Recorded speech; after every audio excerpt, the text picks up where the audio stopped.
तर आज बी मागे प्रचाराचा आज बी आहे, उद्या बिन प्रचाराचाच आहे. बसवराज पाटीलसाठी पक्ष समजा बाजूला, एक माणूस म्हणून त्या माणसाला मदत करण्याची ठाम आम्ही भूमिका घेतली आहे. आणि हा माणूस नक्कीच तुम्हाला हा संसार विजय होईल. झुणका भाकर खाऊन तालुक्याभर आम्ही प्रचार करत होतो. त्यावेळी बदरच्या खर्चाने प्रचार करत होतो बीजेपी. आम्ही त्यावेळीची जी बीजेपी तत्वावर चालणारी बीजेपी होती. आता सध्याचा बीजेपी जो आहे पूर्ण तत्व सोडून वेगळं, फक्त नाव बीजेपी आहे.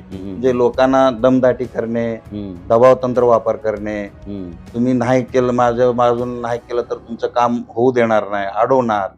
बऱ्याच लोकांची कामं आता अडवलेली आहेत. हा माणूस बसवराज पाटील असा आहे की राजकारणाच्या पलीकडची माणुसकी आहे याच्यात. राजकारण करत असताना हा माणूस कधी याने भेदभाव हा ह्या पक्षाचा आहे तो त्या पक्षाचा आहे हे कधीच त्याने डोक्यात आणलेलं नाही. हा माणसा बसवराज आणि हा माणूस भालके नानाची स्टाईल आहे. लहान मुलगा जरी असला तर त्याला आवाज आऊ. राजकीय ह्याच्यावर भारत नानांची जी छाप आहे तो ह्या भागावर भारत नानांचा छाप आहे, तो छाप बसवराज पाटलावर आहे. भालके संपणारच नाहीत, कारण भालके नानांची काम करण्याची पद्धत या आत्ताच्या कोणालाच ते जमत नाही. त्यांचं डायरेक्ट लोकांशी कनेक्टिव्हिटी होती. पाणी आणण्याचं मुळात पहिलं काम भारत नानांनीच केलं होतं. खरं तर ते पाणी कागदावरच नव्हतं, ते मुळात कागदावरती आणलं. कागदावरती आणून ते पाणी प्रवाहात आणण्याचं काम त्यांचं होतं. ह्या आपल्या दक्षिण भागाला पाण्याची आता सध्याला जी उपलब्धता व्हायला लागलाय, म्हैसाळची म्हणा किंवा उजनीचं, भारत नानांनी प्रयत्न केल्यामुळं ही पाणी मिळायला लागलंय. आज आमदारची ही तीच भूमिका आहे की हा भाग का आमच्या भाजपा फेवरमध्ये येत नाही. त्यांना काही करून हा भाग कसा फेवरमध्ये आणता येईल हा त्यांचा विधानसभेपासून प्रयत्न चालू आहे. अनेक जण जे इथल्या भागातले सरपंच असतील हे असतील दमदाटी करून कामाचं प्रलोभन दाखवून त्यांना प्रवेश करून घेता आला, परंतु यांना इथं उमेदवार देता आला नाही. ते कार्यकर्ता निर्माण करू शकले नाही. शिवामामा एक धनगर समाजाचे नेते म्हणून त्यावेळी तालुक्यात नावलौकिकाला आले होते. त्यांनी जंगली गीत येऊन एक लिंगायत, मी जनरल मधला लिंगायत मधला माणूस, मला येऊन सरपंच करून गेले, बिनविरोध सरपंच करून गेले मला. मग ह्याच्यावरनं तुम्ही ओळखू शकता काय, म्हणजे इथं भोसे गटात म्हणा किंवा तालुक्यात राजकीय म्हणजे जातीचं समीकरण चालणार नाही. जातीवादी जर ते माणूस असता तर त्यांच्या घरात आज 20 वर्ष झालं सरपंच पद किंवा सोसायटी चेअरमन, त्यांच्या मंडळी सरपंच होत्या, आई होत्या, आता चालवलं त्यांचा भाव सरपंच. जातीवाद करत असतं तर त्याला निवडून दिलं नसतं त्यांच्या घरात. त्यांच्या गावात 1 रुपया खर्च न करता 15 वर्ष सलग सरपंच त्यांच्या घरात आहे.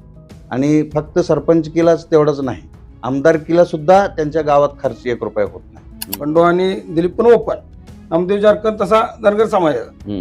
एवढ्या समाजात असताना सुद्धा 2 ओपन मराठा असताना सुद्धा मग तसं समाजात हे असतात तर नामदेव जानकरने निवडून यायला पाहिजे. म्हणजे हा मतदारसंघ समाजावर जातो ही विषयच नाही. मतदारसंघ माणूस बघून निवड. तर उमेदवार टाकताना त्याने बाहेरचे उमेदवार टाकले आणि आता मतं मागताना म्हणतात की मी उमेदवार आहे असं समजून तुम्ही मतं माग. तुम्ही उमेदवार होता ना विधानसभेला, लोकांनी तुम्हालाच मतं द्यायची तर मग उभाच कशाला करता ना तुम्ही लोकांना. निवडणुकाच घेऊ नका. बसवराज पाटील हा सर्वसामान्य माणूस आहे, समदेशी एकनिष्ठ राहणार आहे. म्हणजे बागडे महाराजाचं भोयर म्हणून मंदिर आहे, तर त्यांच्या आता बागडे महाराजचं मंदिर रत्न कॅन्सल भोसले महाराज दुसरीकडे जागा बघत होते, पण त्याने त्यांच्या वडिलांनी 5 एकर जमीन त्यांना दान केली. भोश्याची लोक तशी फार भोश्या गटाची हुशार आहेत, कोणाला निवडून द्यायची त्यांना चांगलं माहित आहे. भालके विरुद्ध त्यांना प्रचारासाठी पालकमंत्र्यांना आणावं लागते. आज भोसे सारख्या गावात खेडेगावात उतरावं लागते. म्हणजे ही भालके कुटुंबाची ताकद आहे, ते संपले नाही. नमस्कार, मी अविनाश. महाराष्ट्र माझामध्ये आपणा सर्वांचं स्वागत. दर्शको, जिल्हा परिषदेच्या निवडणुकांची रणधुमाळी सुरू आहे आणि आपण वेगवेगळ्या जिल्हा परिषद गटामध्ये जाऊन तिथल्या उमेदवारांशी संवाद साधतोय, मतदारांशी बोलतोय, तिथले प्रश्न काय, समस्या काय, अशा बऱ्याच अंगाने खरं तर आपल्या गप्पा सुरू आहेत. हे सगळं होत असताना एखादा राजकीय पक्ष किंवा त्या भागामधली जी इथल्या राजकारणावर प्रभाव पाडू शकणारी अशी काही लोक, अशा लोकांशी देखील महाराष्ट्र माझाचा सातत्यानं संवाद सुरू आहे. आज देखील मी मंगळवेढा तालुक्यातल्या एकूण जिल्हा परिषद आणि त्यातला जो भोसे गट आहे, जो हाय व्होल्टेज आहे, महत्वाचा आहे, दोन्ही बाजूंनी प्रतिष्ठित केलेला हा मतदारसंघ आहे. या मतदारसंघातलं एकूण राजकारण, तिथली सगळी परिस्थिती आणि उद्या त्याचं भविष्य काय, अशा अंगानं गप्पा मारण्यासाठी खरं तर आत्ता बरोबर रात्रीची 1 वाजलेत आणि मी हुन्नूर या ठिकाणी आहे. खरं तर सगळ्यात आधी तर रात्री तुम्हा सगळ्यांना अशा 1 वाजता या टाइमला मी बोलायसाठी उपलब्ध केलंय, त्यासाठी पहिली तर दिलगिरी व्यक्त करतो आणि सगळ्यांचंच अगदी मनापासून स्वागत करतो. आजच्या या संपूर्ण मुलाखतीचा जो कार्यक्रम आहे त्याच्यामध्ये बोलण्यासाठी तिकडून सुरुवात केली तर जंगलगीचे माजी सरपंच राजकुमार पाटील साहेब आपल्या सोबत आहेत.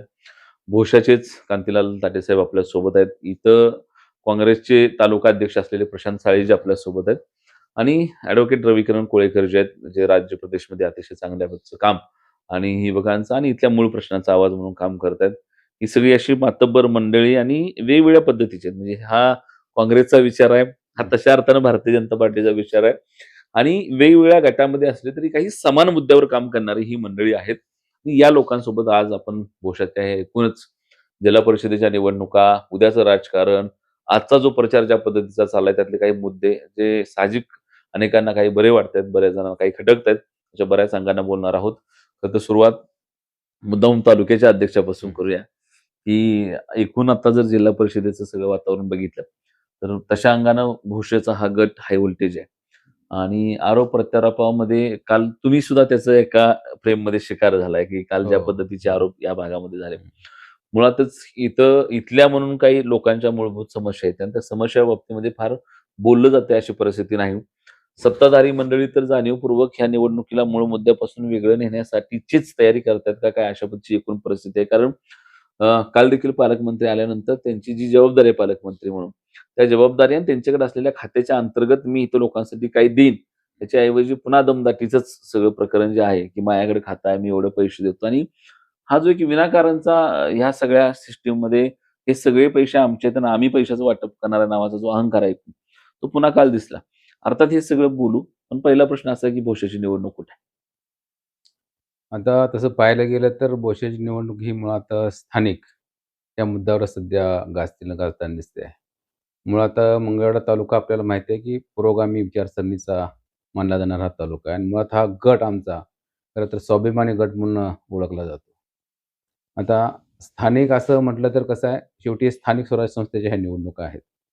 प्रत्येक भागातल्या लोकांची अशी इच्छा असते, की बाबा आपल्यातला, आपल्या समस्या जाणणारा आणि रोज आपल्या संपर्कात असणारा व्यक्ती, की आपल्या बाजू मांडण्यासाठी तिथं असावं म्हणून.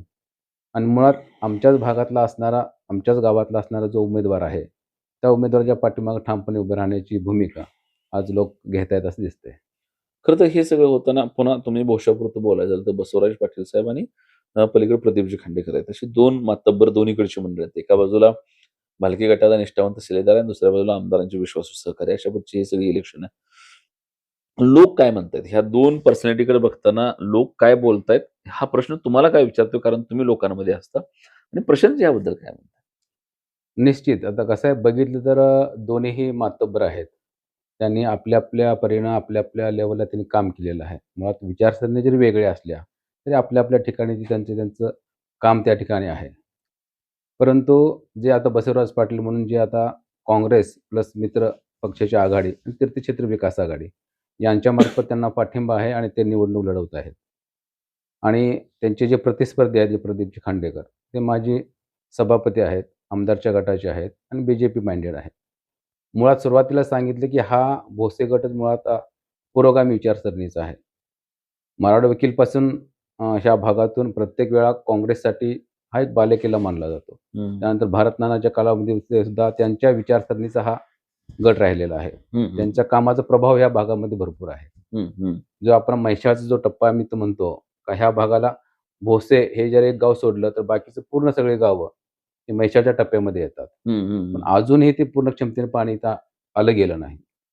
भारत नानांनी जे काम केलं त्या कामाचा प्रभाव या ठिकाणी आहे. ते पाणी आणण्याचं मुळात पहिलं काम भारत नानांनीच केलं होतं. खरं तर ते पाणी कागदावरच नव्हतं. ते मुळात कागदावरती आणलं. कागदावरती आणून ते पाणी प्रवाहात आणण्याचं काम त्यांचं होतं. परंतु मध्यंतरी त्यांचं निधन झालं आणि त्यांचे शिलेदार असणारे बसवराज पाटील त्यांचं काम आम्ही खरं तर सुरुवातीपासून बघतोय. ग्रामपंचायत लेव्हलपासून ते आतापर्यंत घडत आलेले आहेत. तळागाळातल्या लोकांपर्यंत असतात. तर एक चांगल्या विचारसरणीचा तो व्यक्ती निश्चितपणे आहे. आणि जे प्रतिस्पर्धी आहेत ते ह्या भागातले नाहीत, म्हणजे गटातले नाहीत ते. त्यांचा गट हा दुसरा आहे. खरं तर त्यांना तिकडं संधी होती. परंतु तिकडे संधी न घेता आमदारांनी इकडे का पाठवलं हे तर खरं म्हणजे मूळ प्रश्न आम्हालाही अजून समजलेला नाही. खरं तर काल पुन्हा इकडे ज्या वेळेला हुन्नरमध्ये प्रचार झाला, तर आमदारांचं तुमचं काय व्यक्तिगत एवढं मैत्रीपूर्ण आहे मला माहित नाही. पण तुमच्यावर, तुमच्या संस्थांवर अशा बऱ्याच गोष्टी झाल्या. त्याचे परिणाम पण काल झाले. कारण ज्या पद्धतीच्या कमेंट जर तुम्ही सोशल मीडियामध्ये बघितल्या तर लोक तुमच्या बाजूने उभा राहिल्याचं चित्र बघायला मिळालं. आणि एखादा डॉक्टर बाबासाहेब आंबेडकरांच्या विचारसरणीमधला माणूस, काँग्रेसी विचाराचा माणूस शिक्षणासारखं काम करत असेल तर त्याला अशा पद्धतीनं पालकत्व असलेले प्रतिनिधी बोलणं बरोबर नाही. या पद्धतीच्या भूमिका लोकांनी मांडल्या. काय होतं ते? काय फ्रेम आहे ती? खरं तर आता व्यक्तिगत असायचा खरं तर विषय नाही. आता माझे आजोबा दलितेंद्र बाबासाहेब साळे यांच्या आणि अवताडे घराण्याचे संबंध तसे खूप पूर्वीपासूनचे एकदम चांगले संबंध आहेत. आमदार साहेबांचे वडील महादेवजी अवताडे साहेब त्यांचे आमच्या घराण्याशी खूप चांगले संबंध अगोदरपासून राहिलेले आहेत. पण ते जे सध्याचे आमदार आहेत ते राजकारणात पण नव्हते. तेव्हापासून आमच्या आजोबा आणि त्यांचे चांगले संबंध राहिलेले आहेत. परंतु नंतरच्या कालावधीमध्ये ज्या राजकारणातल्या घडामोडी घडल्या आणि ते जे BJP माइंडेड असणाऱ्या पक्षाकडे जे ओढले गेले, तिथून थोडंसं अंतर आणि येत येत गेला तिथं. आणि आता शेवटी कसं असतं, स्थानिक राजकारण असतं.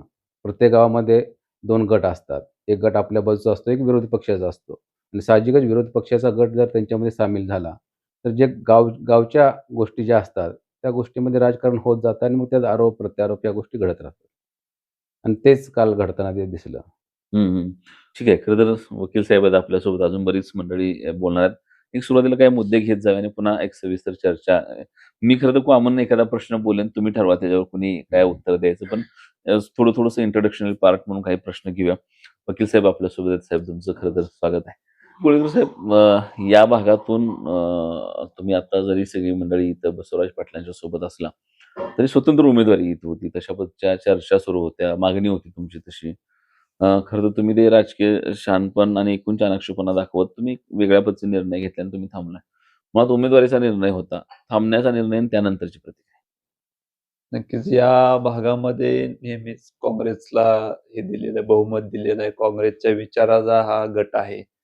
खासदार प्रणिताईला जवळजवळ 5,500चं लीड या भोसे गटातून मिळालेलं आहे. त्याच्यानंतर विधानसभेला भगीरथ दादांनाही या भोसे गटातून लीड मिळालेलं आहे.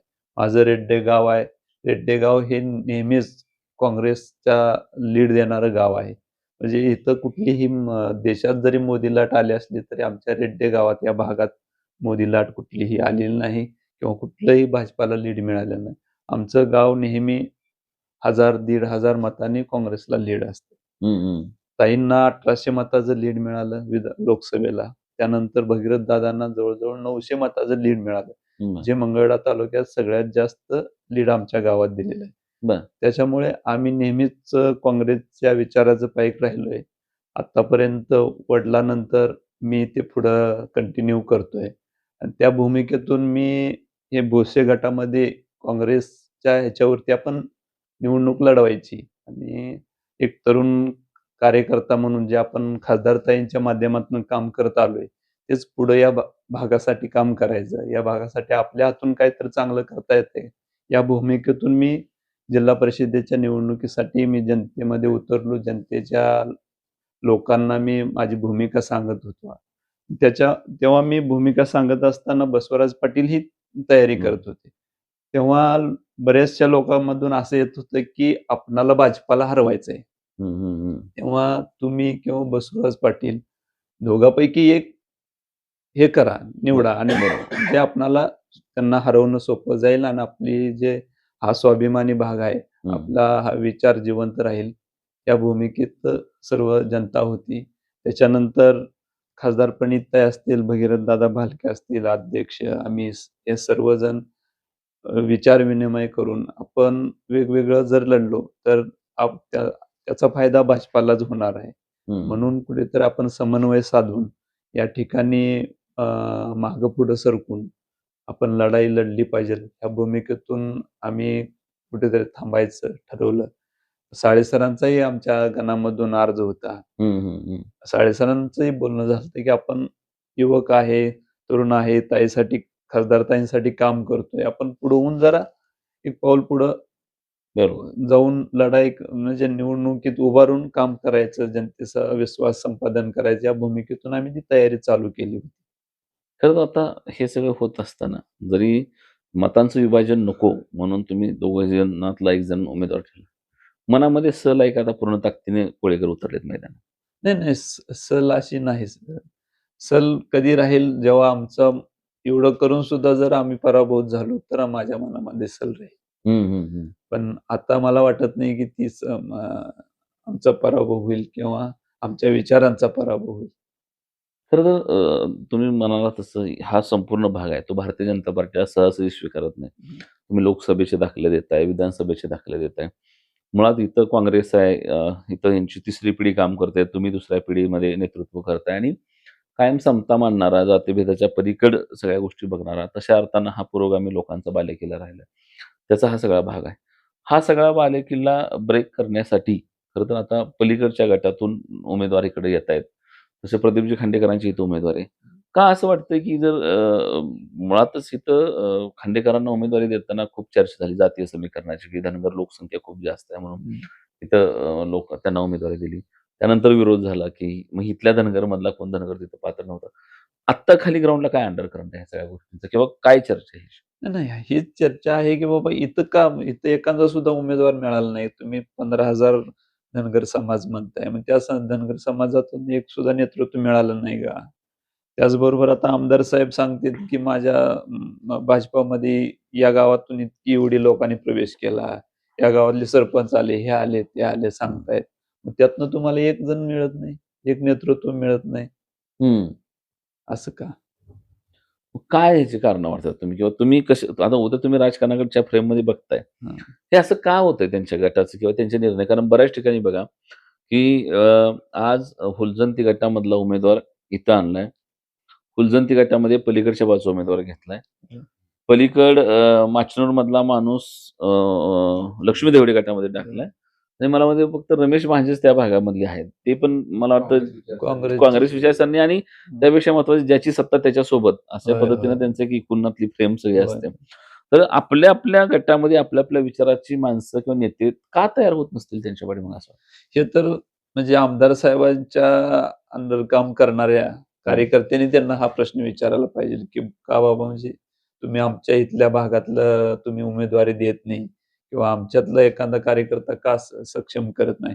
खरं तर हे इलेक्शन कार्यकर्त्यांचं आहे. कार्यकर्त्यांना उभारी देण्याचं इलेक्शन आहे.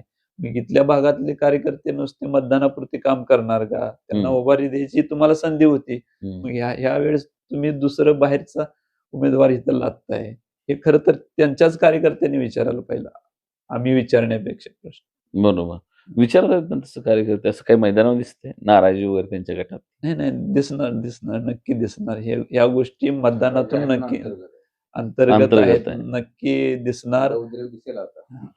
दबाव नावाचा एक फॅक्टर प्रशांतजी तुम्हाला हा प्रश्न आहे माझा, की दबाव टाकला जातोय भोश्य गटामध्ये. हा एक फार 2 दिवस झाले चर्चेला आलेला प्रश्न आहे किंवा प्रामुख्यानं एकदा एखाद्या समोरच्या उमेदवाराच्या संदर्भानं स्टेटस जरी ठेवला, सोशल मीडियामध्ये एखादी बाईट जरी दिली, तरी पुन्हा त्याला फोन केला जातोय, त्याला दबावलं जातंय, त्याला बोलू नको म्हणलं जातंय, त्याची अडवणूक होते, त्याला बाकीचे कुणाकडनं तर कुठल्यातरी पद्धतीनं प्रेशराईज केलं जातंय.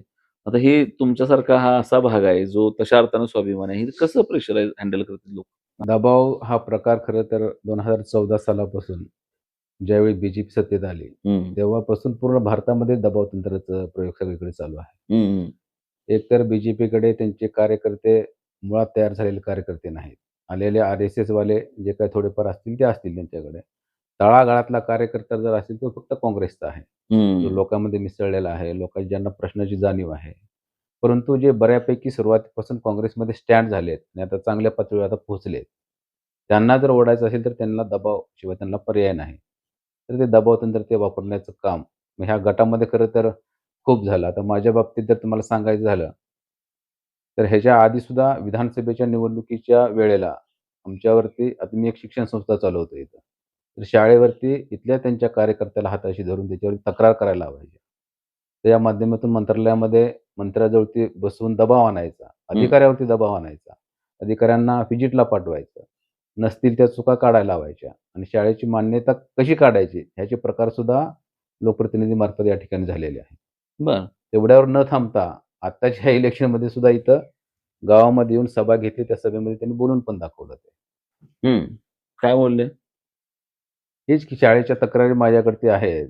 जर मी करायला गेलो तर मी खूप काय करू शकतो आणि इथून पुढे मी आता चांगलंच लक्ष घालीन. अशा प्रकारची भाषा त्यांनी वापरली. काय करताय तुम्ही शाळेत? आता त्यांनाच माहित काय करतोय ते. आता एक तर मुळात FGNTची शाळा असणारी आश्रमशाळा मी चालवतोय. बरं. कुणीही यावं ती शाळा बघावी. मी तर खुलं आव्हान सर्वांना केलंय. ती शाळा चालवण्यासाठी जे नॉर्म असतात, त्या नॉर्ममध्ये जर काय कुठं चुकीचं असेल, तर अधिकारी असतात, ते तपासतात. लोकप्रतिनिधीमधून खरं तर त्यांनाही तो अधिकार आहे. हं. त्यांनी येऊन ती शाळा बघावी, तपासावी.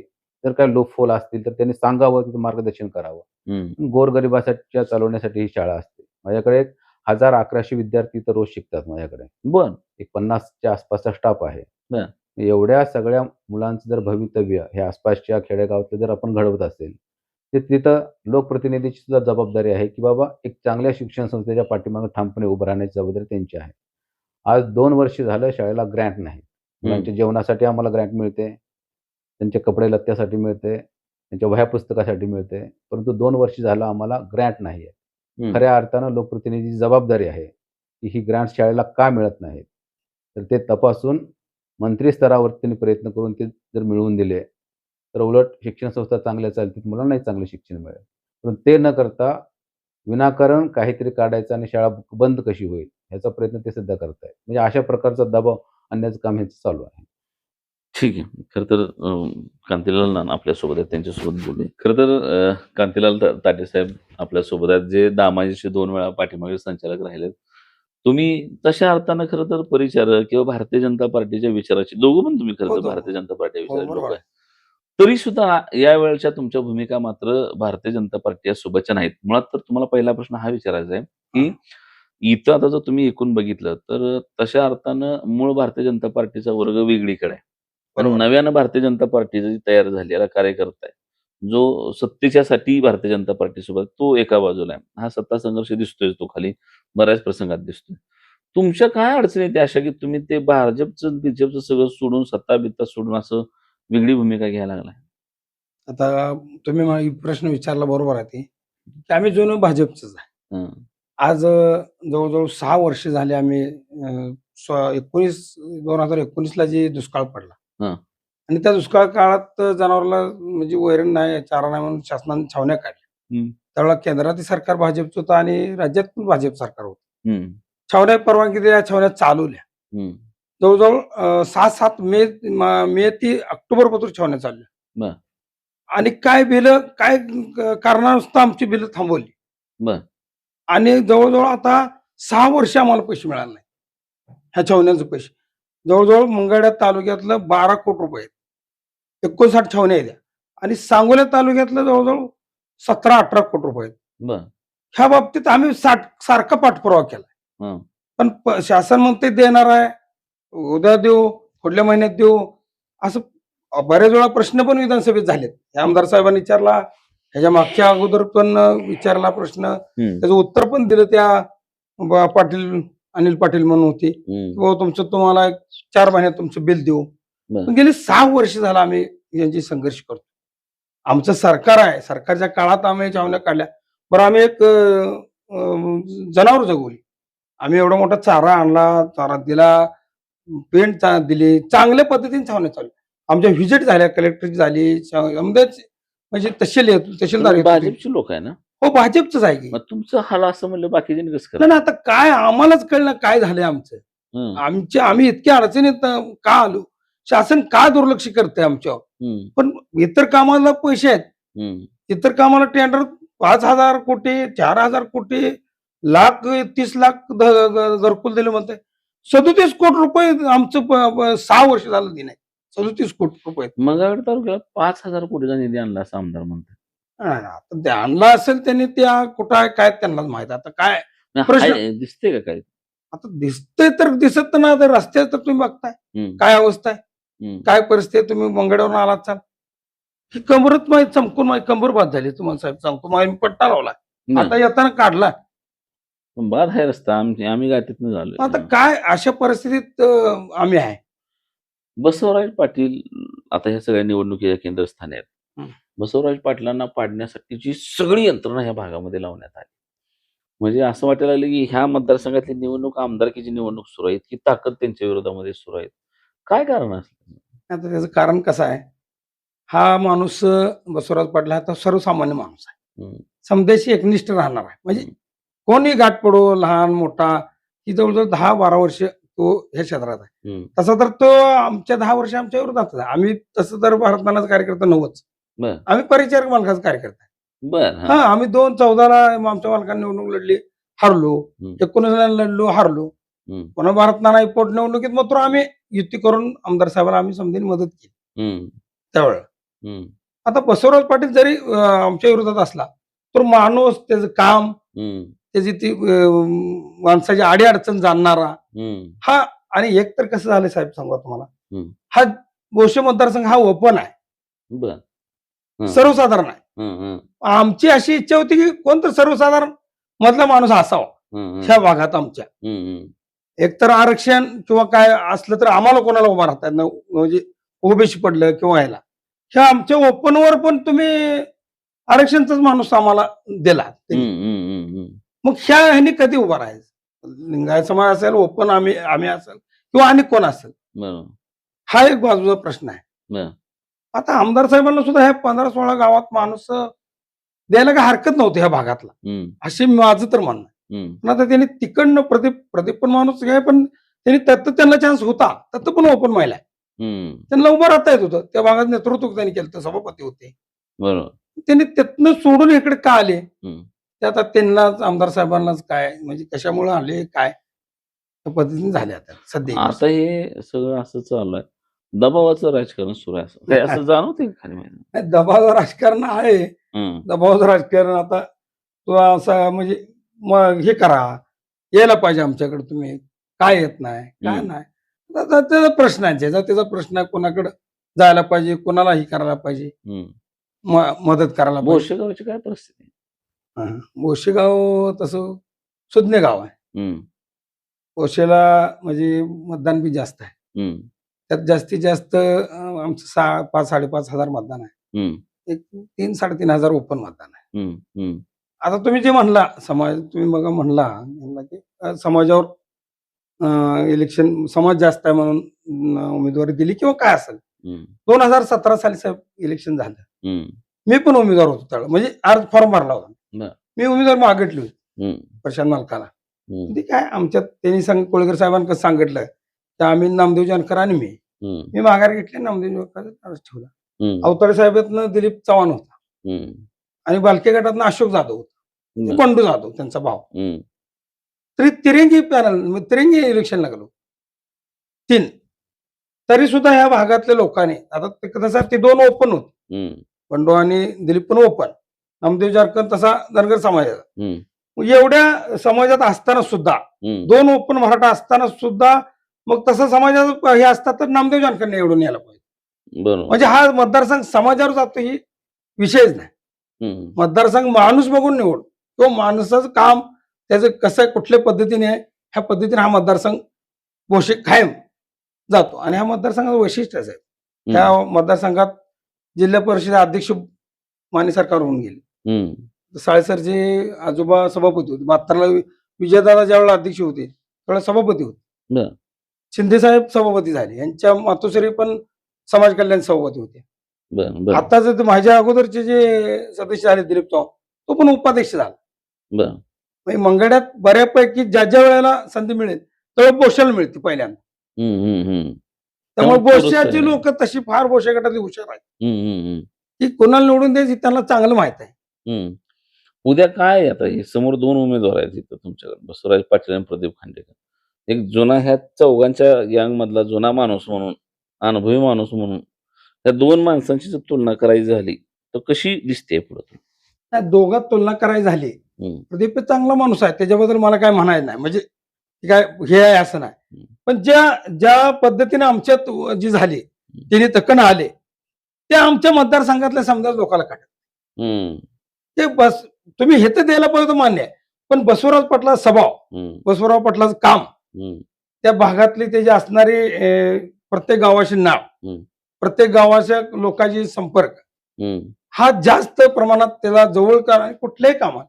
आणि साहेब तुम्हाला सांगतो, ह्याच्या अगोदर एक 15-20 वर्ष पाठीमाग बागडे महाराजाचं भोयर म्हणून मंदिर आहे, तर त्यांच्या आता बागडे महाराजचं मंदिर रत्न कॅन्सल, भोसले महाराज दुसरीकडे जागा बघत होते, पण त्याने त्यांच्या वडिलांनी 5 एकर जमीन त्यांना दान केली.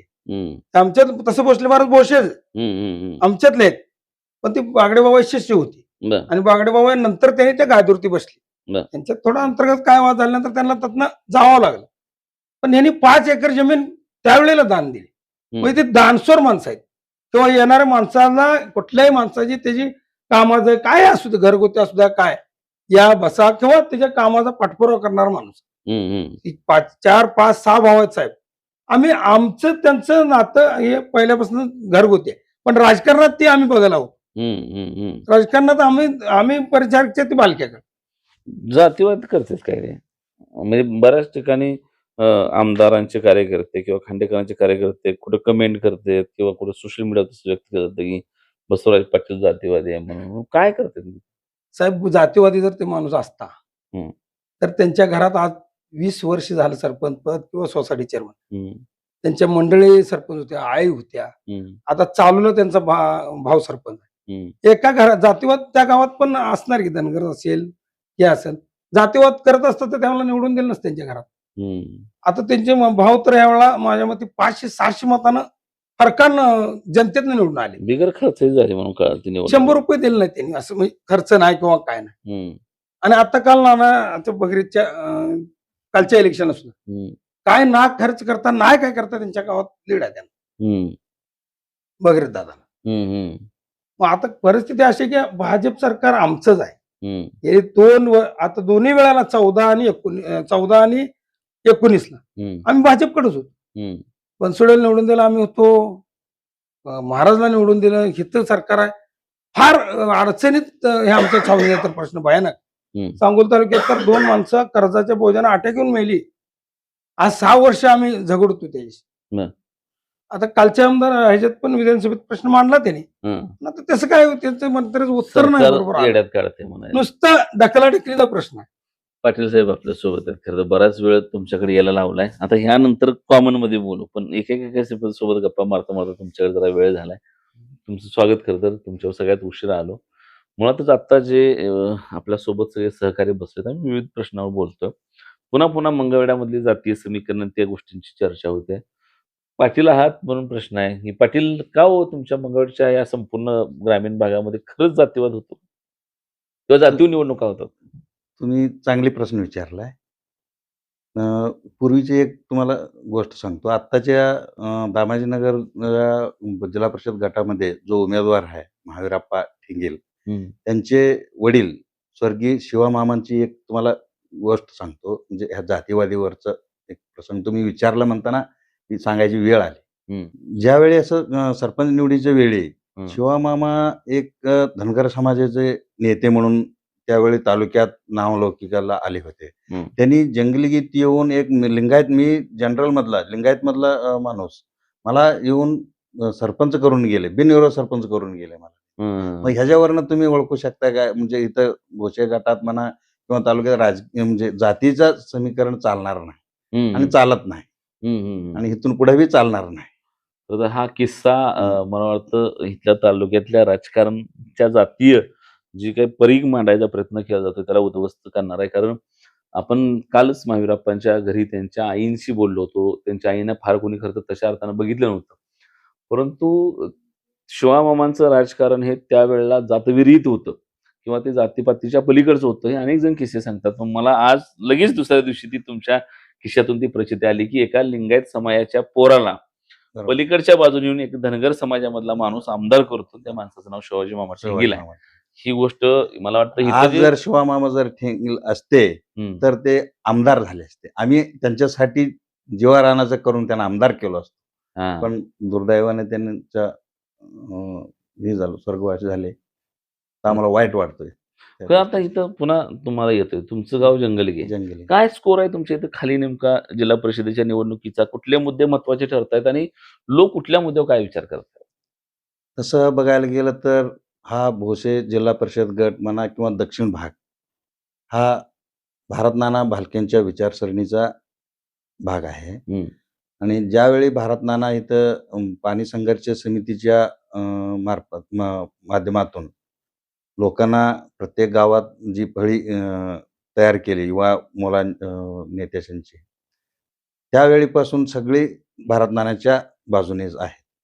आणि पाणी त्या भारत नानांमुळेच ही ह्या आपल्या दक्षिण भागाला पाण्याची आता सध्याला जी उपलब्धता व्हायला लागलाय, म्हैसाळची म्हणा किंवा उजनीचं, भारत नानांनी प्रयत्न केल्यामुळं ही पाणी मिळायला लागलंय आज. आणि इथं दक्षिण भागाला पिण्याच्या पाण्याची सुद्धा तीव्र टंचाई होती. भोसे प्रादेशिक पाणी पुरवठा भारत नानांनी मंजूर करून आणले. त्यामुळे आज प्रत्येक गावात पिण्याची जी पाणी आहे तो भारत नानांचाच कामामुळे झालेला आहे. आणि इथून भोसे गटात आतापर्यंत नानांचीच म्हणजे विचारसरणीचं लोक आहेत. आणि तुम्ही भाजपचे लोक आहे, ह्या माणूस परिचारकचा आहे, तुम्ही मूळ भाजपचा आहे. 98 ला कधी तुम्ही भाजपची ग्रामपंचायत, म्हणजे इथली आता जी भाजपमध्ये माणसं दिसते ती त्यावेळेला नसतील पण राजकारणात, त्यावेळेपासून तुम्ही इथल्या राजकारणामध्ये आहात. हे काय तुमचं खटीर? आता हे लोकप्रतिनिधीचा लय राड आहे तुमचा. भारतीय जनता पार्टीची मूळ लोक आता आमदार गटापासून वेगळी चाललेत आणि हा जो संघर्ष दिसतो, म्हणजे आमदार गट एक वेगळा गट झालाय तालुक्यामध्ये आणि मूळ भाजपची लोक बाजूला पडले. तर हे काय संघर्ष आहे नेमका? हा नगरपालिकेला पण दिसला. कसं झालंय सांगू द्या का तुम्हाला, पूर्वीचे जी निष्ठावंत बीजेपीचे जे कार्यकर्ते होते त्यांनी एवढं कष्ट करून बीजेपी वाढवले. आम्ही झुणका भाकर खाऊन तालुक्याभर आम्ही प्रचार करत होतो त्यावेळी. बदरच्या खर्चानं प्रचार करत होतो बीजेपी. आम्ही त्यावेळीची जी बीजेपी तत्वावर चालणारी बीजेपी होती. आता सध्याचा बीजेपी जो आहे त्यातल्या त्यात मंगळवेढ्याचं जी बीजेपी आहे पूर्ण तत्व सोडून वेगळं, फक्त नाव बीजेपी आहे, पण बीजेपीचं जे मूळ तत्व आहे तो तत्व राहिलेला नाही. त्यामुळं मूळ बीजेपीचे जे कार्यकर्ते आहेत ती बीजेपी पासून वेगळं होत चाललेलं आहे. आणि जी आता नवीन जी आता चालूचा आमदार हा बीजेपीचा नाही, म्हणजे नव्हतेच, म्हणजे एक राजकीय ह्याच्यासाठी ते बीजेपी मध्ये आलेले आहेत. मग त्यांचं ते बीजेपीचं वर्तणूक बरोबर नाही. म्हणजे लोकांना दमदाटी करणे, दबाव तंत्र वापर करणे, तुम्ही नाही केलं, माझून नाही केलं तर तुमचं काम होऊ देणार नाही, अडवणार. बऱ्याच लोकांची कामं आता अडवलेली आहेत.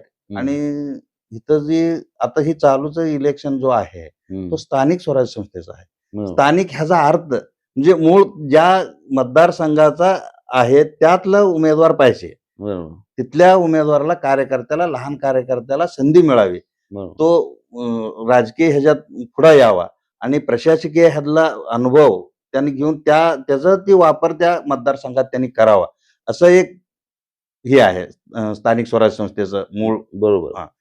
पण ह्यांनी आमदार साहेबांनी काय केलं, त्यांच्या निष्ठावान माणूस आहे म्हणून बाहेरच्या गटातला उमेदवार इथं आणून, आणि ती निष्ठावान आहे म्हणून आणलं, ठीक आहे, त्यांचं निष्ठावान आहे, पण कशामुळे आणलं? इथं जर भोसे गटात एवढी संख्या असताना, 45,000 मतदार असताना त्यातला एक माणूस देता का आला नाही? केवळ फक्त आर्थिक दृष्ट्या सक्षम उमेदवार इथं त्यांना मिळू शकलेलं नाही, उभारण्यासाठी तयार होऊ शकलेला नाही. जे आमदार साहेब ह्या भोसे गटात 16 गावात त्यांचा एक कार्यकर्ता तयार करू शकले नाही की आर्थिक दृष्टी सक्षम असणारा. त्यांच्या जवळ जो माणूस जातोय फक्त उठ बसलं की उठ म्हणलं की उठ, बस म्हणलं की बस, असं माणूस त्यांना लागतोय. आमच्यासारखा, माझ्यासारखा, बसू पाटलासारखा, कांतीलाल ताटे सारखा माणूस चालत नाही.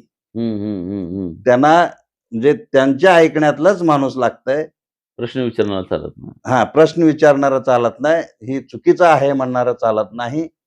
म्हणून असं ही परिस्थिती झालेली आहे. आणि म्हणजे आतापर्यंत जी कार्यकर्ते अजून बी त्यांच्यातली जी रोज त्यांच्या सोबत जे असणारे कार्यकर्ते आहेत त्यांनी पण नाराज आहेत. नाईलाजास्तव त्यांनी त्रास होऊ नये, भले आमचं चांगलं नाही होऊ द्या, पण त्रास तर नको, म्हणून त्यांच्या जवळ आहेत. दुसरं काही सुद्धा नाही.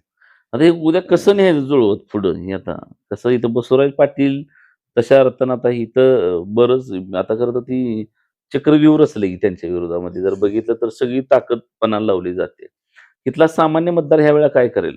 बघा, बसवराज पाटील हा एक असा उमेदवार आहे आजच्या घडीला जो सगळ्यांच्या सोबत असणारा माणूस आहे. विरोधकासोबत बी संबंध चांगला आहे त्यांचा.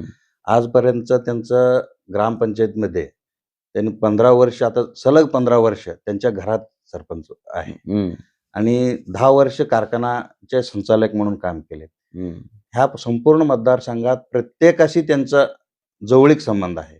आणि त्यांनी कधी असं विरोध केलाय म्हणून त्या ह्याच्यातनं त्यांनी कधी त्रास कोणाला दिला नाही. विरोधक जरी आला त्यांचं त्यांनी काम केलेलं आहे, त्यांना अडचणीला मदत केलाय प्रत्येक गोष्टी.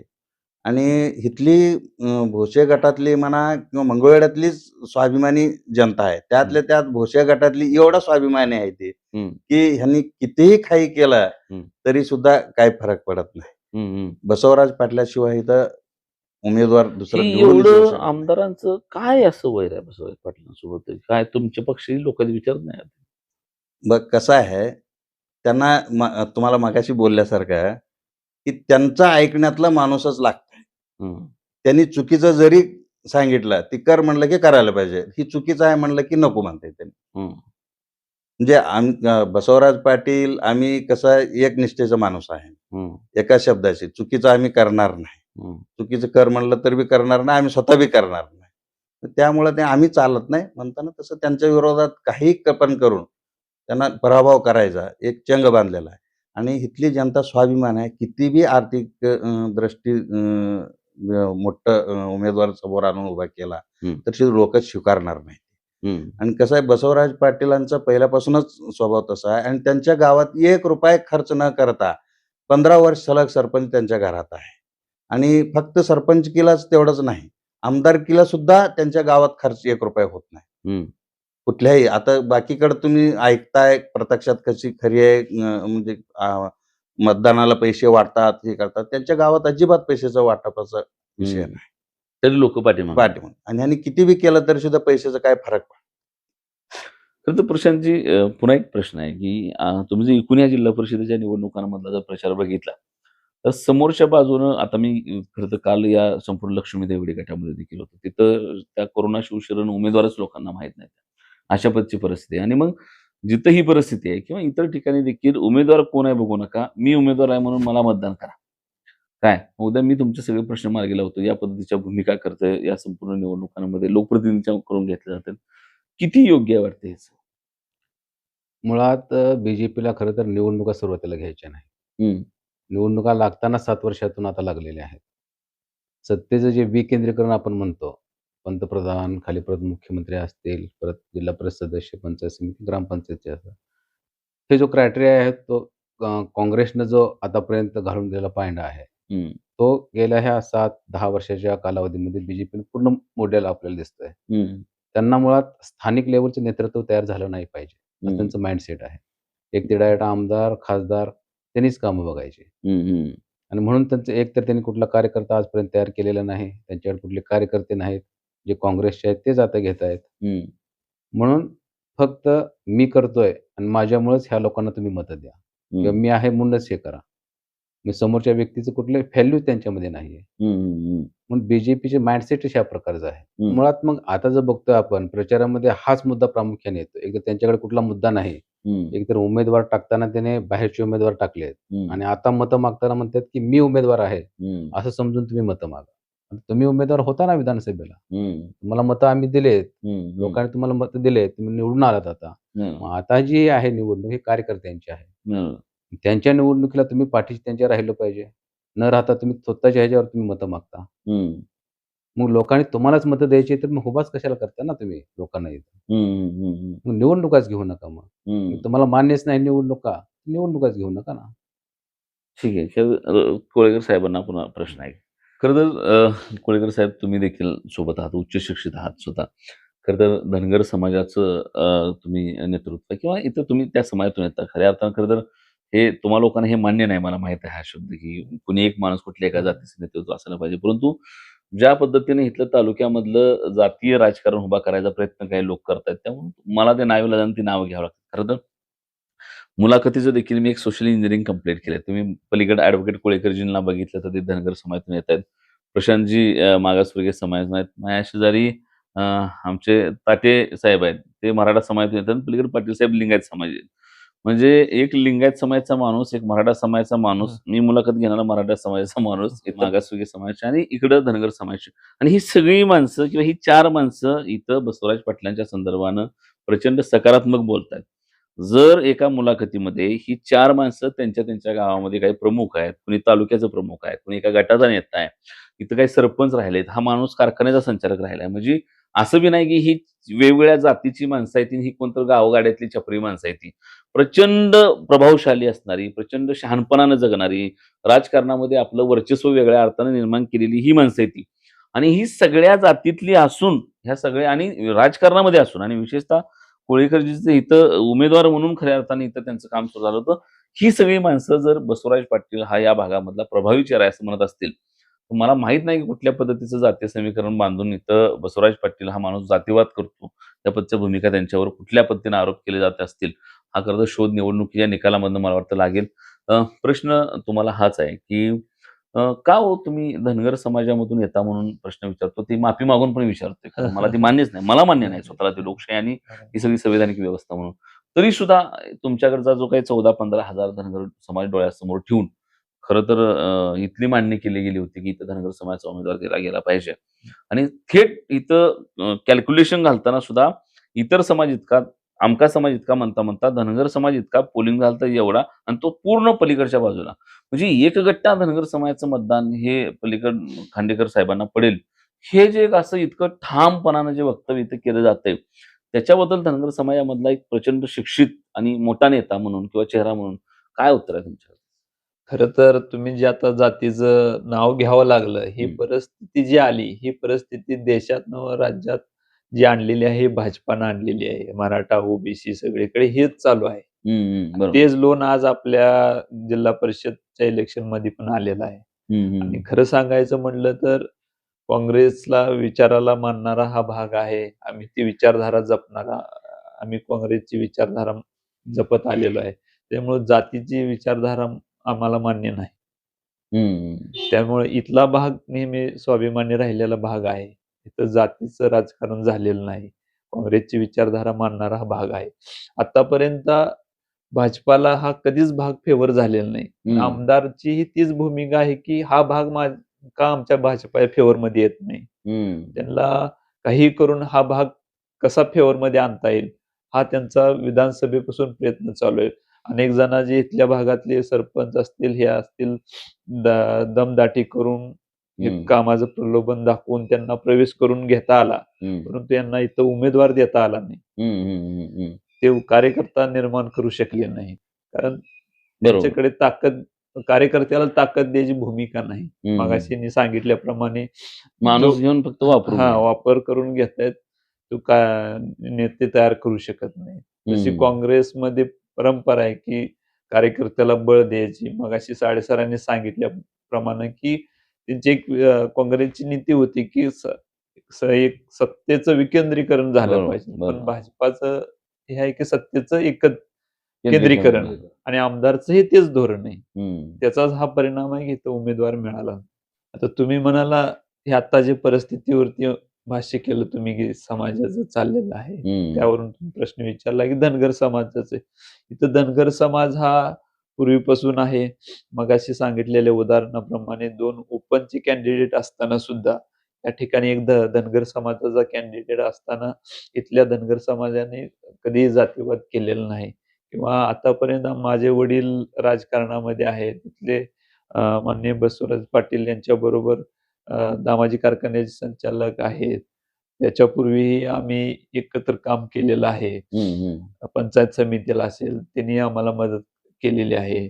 कारखान्याच्या निवडणुकीच्या वेळेस वडिलांचा आणि एकदा बसवराज पाटलांचा पराभवही झालेला आहे. आम्ही एकत्र काम करतोय. म्हणजे एक विचारधारा जपतोय. जातीची विचारधारा असती तर तेव्हा पण काम शक्य झालं नसतं. तेव्हाच बरोबर काम केलं नसतं. त्याच्यामुळे असं काही ह्या भागात नाही की जात मानणारे किंवा जातीवर आम्ही आजपर्यंत राजकारण केलं नाही.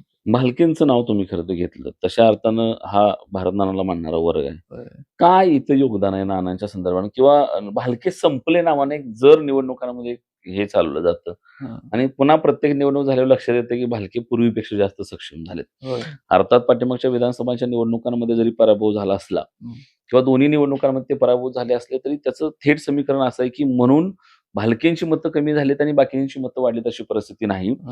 भालके असताना म्हणजे नाना असताना ज्या पद्धतीच्या तिरंगी निवडणुका व्हायच्या आणि परिचारक, अवताडे आणि भालके अशा पद्धतीची निवडणूक व्हायची, त्याच्यामध्ये आता आपण दुरंगीमध्ये पुन्हा विभाजन उभं राहिलो तर भालकेच निवडून येतील या भीतीपोटी करते ही दोन मातब्बर मंडळी एकत्र येते, निवडणूक लढवते आणि पर्यायानं पुन्हा इथं मतदान मोजलं तर ते भालकेंना पुन्हा सरळ दिसते. भालके संपत का नाही? हे दुःख काय आहे कोकत म्हणे? भालके संपणारच नाहीत, कारण भालके नानांची काम करण्याची पद्धत या आत्ताच्या कोणालाच ते जमत नाही. त्यांचं डायरेक्ट लोकांशी कनेक्टिव्हिटी होती, लोकांना ते नावाने ओळखत होते आणि लोकांशी त्यांचा चांगला संपर्क होता. दुःखात सुखात भारत नाना स्वतः म्हणजे हे इन्व्हॉल्व्ह होत होते. कोणाला अडचणीच्या वेळेस तुला इथनं मदत करतो, तिथनं मदत करतो असे ते म्हणत नव्हते. ते स्वतःच्या खिशातून मदत करत होते आणि ते लोक विसरत, म्हणजे अडचणीच्या काळात केलेली मदत कोणच विसरत नाही. असा हा भाग आहे. म्हणजे पूर्ण तालुकाभर त्यांनी काम केलेलं आहे, पण खास करून नानाचं प्रेम या दक्षिण भागावरती जास्त होतं. त्या भावनेतूनच नानाने इथं शपथ घेतली होती की या भागाच्या पाण्याचा प्रश्न जोपर्यंत सोडवत नाही तोपर्यंत मी फेटा घालणार नाही. ते शपथ त्यांनी शेवटपर्यंत पाळली आणि त्याच्यासाठी नानाने खूप या 35 गावच्या पाण्यासाठी खूप प्रयत्न केले. त्याचाच एक भाग म्हणजे काही भागांना या ठिकाणी कृष्णेचं पाणीही मिळालं. 24 गावची जी उपसा सिंचन आता मार्गस्थ होते त्याचं श्रेय नानाला जातं. नानाने या अनुशेष मधून या भागाचं पाण्याचं म्हणजे स्पेशल राज्यपालाची भेट घेऊन स्पेशल अनुशेष म्हणून हे काम करून मंजूर करून घेतलं. ते खरं तर नानाशिवाय इतर कोणी हे जमलं नसतं. त्यावेळेचे मुख्यमंत्री पृथ्वीराजजी चव्हाण साहेब यांना हाताशी धरून हे काँग्रेसच्याच काळामध्ये तुमचं शिंदे पाणी. साहेबांना हाताशी धरून हे म्हणजे जे पाणी नाना काँग्रेसचे आमदार, म्हणजे खऱ्या अर्थाने इथला जो पाण्याचा प्रश्न सुटला तो काँग्रेसच्या काळातच सुटला. काँग्रेसच्या काळात किंवा ते पाण्याची योजना कागदावर येणं, त्याला रितसर मंजुरी भेटणं, त्या योजनेला एक नाव तयार होय, होणं, होय, अशा सगळ्या गोष्टी तुमच्याच होय, काळात तयार होय, झाल्या. होय. अच्छा. त्यामुळे इथली जनता त्या गोष्टी कधीच विसरू शकत नाही. इथले पिण्याच्या पाण्याचा प्रश्न नानांनी सोडवला. म्हणजे लोकांच्या महिलांच्या डोक्यावरचा हंडा उतरवण्याचं काम नानांनी केलेलं ते लोक कधीच विसरणार नाही. तेव्हा नानावरचं, भालके कुटुंबावरचं इथल्या लोकांचं प्रेम कमी होताना दिसत नाही. आज जे म्हणतायत की भालके संपले, म्हणजे विधानसभेमध्ये पराभव झाला, पोटनिवडणुकीमध्ये पराभव झाला, त्याच्यामुळे भालके संपले असे जे वल्गना करतेत. परंतु त्यांना आज आपण बघितलं असेल नगरपालिकेमध्ये 11,000 मतांनी त्या निवडून आल्या प्रणिताताई भालके. त्यानंतरही या आता ज्या पद्धतीने बांधणी केली भगीरथ दादांनी, म्हणजे या जिल्हा परिषद पंचायत समितीला, म्हणजे एक मूठ बांधून सगळ्या पक्षांना एकत्र करून आघाडी करून ही जी लढा उभा केलाय, हे खूप मोठा पक्षाविरुद्धचा लढा उभा केलाय आणि त्यांच्या पायाखालची वाळू घसरली आहे. त्याच्यामुळे ते म्हणतायत की भालके संपले, भालके नॉट रिचेबल. आणि भालके विरुद्ध त्यांना प्रचारासाठी पालकमंत्र्यांना आणावं लागते. आज भोशेसारख्या गावात, खेडेगावात उतरावं लागते. म्हणजे ही भालके नाना भगीरथ दादांची, भालके कुटुंबाची ताकद आहे, ते संपले नाही. ठीक. खरं तर तुम्ही दोघेही तशा अर्थानं भारतीय जनता पार्टीचे आहात. आता ही जी दोन तरुण मुलं आहेत किंवा ही नेते मंडळी आहेत या भागातली, ही मुळातच काँग्रेसचे विचार, एक वेगळ्या पद्धतीची वैचारिक भूमिका घेऊन जगणारी मंडळी आहे. बरोबर. पण ही ठीक आहे, ह्यांचं सगळ्यांचं बसवराज पाटलांच्या पाठीमागे जाणं. की तुम्ही भाजपची ती गट सोडून, ती वैभव, सत्ता, गाड्या बिड्या सोडून इकडे कुठे घुसला असं उलट? आता तुम्ही जे म्हणला वैभव, सत्ता, तसं तर आम्ही परिचारकची माणसं, म्हणजे परिचारक गटाचे गेली 20 वर्ष आम्ही परिचारक मालका नेतृत्वाखाली काम करतो. त्यांच्या दोन्ही इलेक्शनला आम्ही त्यांच्या बाजूनच. तर आज तुम्ही जे म्हणला, तुम्ही भाजपचा किंवा ही भालके गट असून तुम्ही का मदत करताय, ह्याचं कारण आहे साहेब, हा माणूस बसवराज पाटील असा आहे की राजकारणाच्या पलीकडची माणुसकी आहे याच्यात. राजकारण करत असताना हा माणूस कधी याने भेदभाव, हा ह्या पक्षाचा आहे, तो त्या पक्षाचा आहे, हे कधीच त्याने डोक्यात आणलेलं नाही. हा माणसा बसवराज, आणि हा माणूस तळागाळातल्या माणसाला भालके नानाची स्टाईल आहे. लहान मुलगा जरी असला तर त्याला आवाज बोला, वाटणे एखादा शेरड राखी चालला असला तर त्याला विचारावं की बाबा काय शेळ्याचं घर काय, शेरड बाबा तुझी कुठे चारा खेळतोय, तू काय पाणी कसं पाचतोय. ह्या भागाचे, दक्षिण भागात साहेब फार हाल झाले दुष्काळ काळात. बरोबर. आणि दुसरी त्यामुळे आम्ही जरी भाजपचं आज बी मागे प्रचाराचा आज बी आहे, उद्या बिन प्रचारकच आहे. बसवराज पाटीलसाठी पक्ष समजा बाजूला, हम्म. एक माणूस म्हणून त्या माणसाला मदत करण्याची ठाम आम्ही भूमिका घेतली आहे. आणि हा माणूस नक्कीच तुम्हाला हा संसार विजय होईल त्यावेळेला हा भागाचा प्रश्न ताडाडीनं असा मांडणार की आज जी बालकिनांना जी महाराष्ट्रात किंवा विधानसभेत जी त्याची हे आहे, क्रीज आहे किंवा स्ट्राईक आहे, हा माणूस जिल्हा परिषद मध्ये हा भविष्य गटाचा थंडणीत आवाज काढून ह्या लोकांना न्याय देणारा माणूस म्हणून आम्ही एक पाठिंबा खंबीरपणे उभा आहे. ठीक आहे. आता ही भूमिका आपल्याला पटली की त्यांनी ज्या स्टाईलनं मांडली की आपण परिचारकांचा आहे, परिचारकांचा राहणार, पण या निवडणुकीत बसवराज पाटलासाठी हे सगळ्या गोष्टी तोडून पलीकडे जाणार. तुम्ही पुन्हा भाजपचे आहात. 1998 ला भाजपची पहिल्यांदा ग्रामपंचायत आणि स्वर्गीय शिवाजी मामांनी तुम्हाला सरपंच केलंय, हे एक वेगळं पण तुम्ही मला सांगितलं. तुमची या सगळ्या प्रक्रियेबद्दल काय भूमिका आहे? तुम्ही पण काय हे उलट तुमचा गट सोडून पुन्हा बसवराज पाटला? कसं आहे, बसवराज पाटील हा असा एक उमेदवार आहे आजच्या निवडणुकीमध्ये जे सर्व विरोधक असू द्या, त्यांच्या पार्टीचे असू द्या, सगळ्यांना म्हणजे एक समान बघण्याचा दृष्टिकोन त्यांचा आहे. कुठली अडचण असू द्या त्यांना मदत करणारा तो उमेदवार आहे. मग आणि दुसरी गोष्ट ती बाहेरचा तर उमेदवार इथं आणून हे केलंय. आम्ही कट्टर परिचारकचा बीजेपी आणि परिचारक मालकांची कार्यकर्ते म्हणून आम्ही काम करतोय.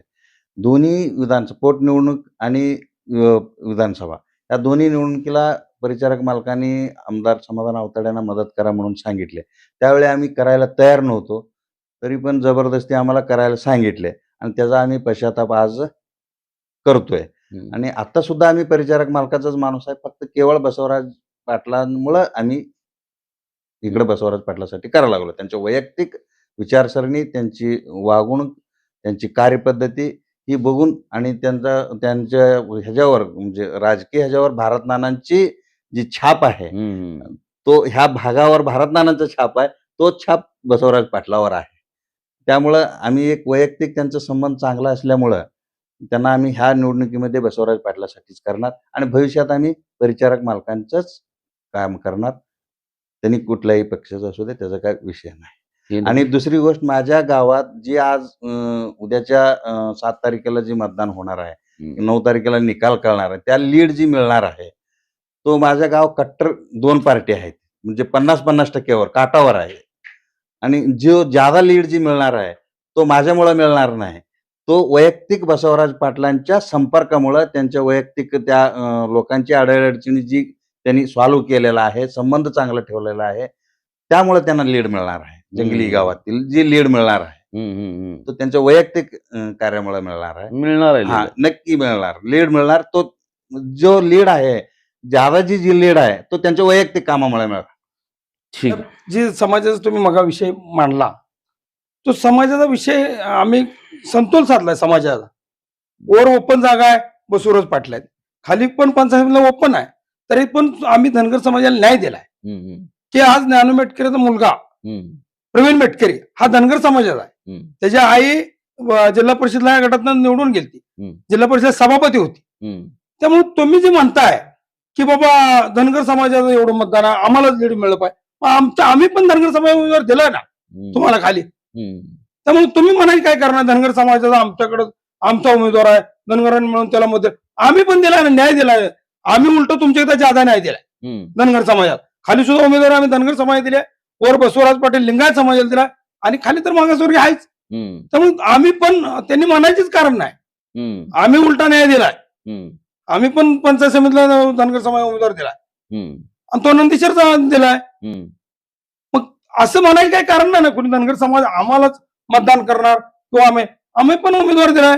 त्यामुळे कोणी जनरल जागेवर सुद्धा आम्ही धनगर समाज उमेदवार दिलाय. भोसे गणात जनरल जागा असताना तर सुद्धा धनगर समाज न्याय दिलाय ना, दिलाय. सोशल इंजिनिअरिंग परफेक्ट केलंय. त्यामुळे आणि ह्याच्या अगोदर सुद्धा धनगर समाज असताना दादा गंडे ओपन 2दा निवडून दिला आम्ही.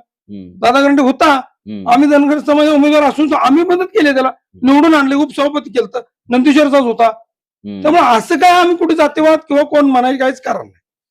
ठीक आहे. तर साधारण अशा पद्धतीच्या प्रतिक्रिया आहेत. खरं तर या भोष्य गटामधलं हे सगळं सोशल इंजिनिअरिंग खरं तर हे ठरवून बसवलेलं नाही, बसल्यानंतर मला कळालं की हे एक लिंगायत समाजाचा माणूस आहे, एक मराठा समाजाचा माणूस आहे, एक मागासवर्गीय समाजाचा माणूस आहे, एक पलीकडे धनगर समाजाचा माणूस आहे. हे बसल्यानंतर चर्चेतनं मला कळाले. मी काही ही सगळी मंडळी आपशी ठरवून इथं बसवलेली नाही. ते सोशल इंजिनिअरिंग इथं झाले आणि प्रत्येक जण मातब्बर आहे. पलीकडे पाटील साहेब ग्रामपंचायतच्या इलेक्शनमध्ये काम करतायत. ते तशा अर्थानं सरपंच राहिलेत.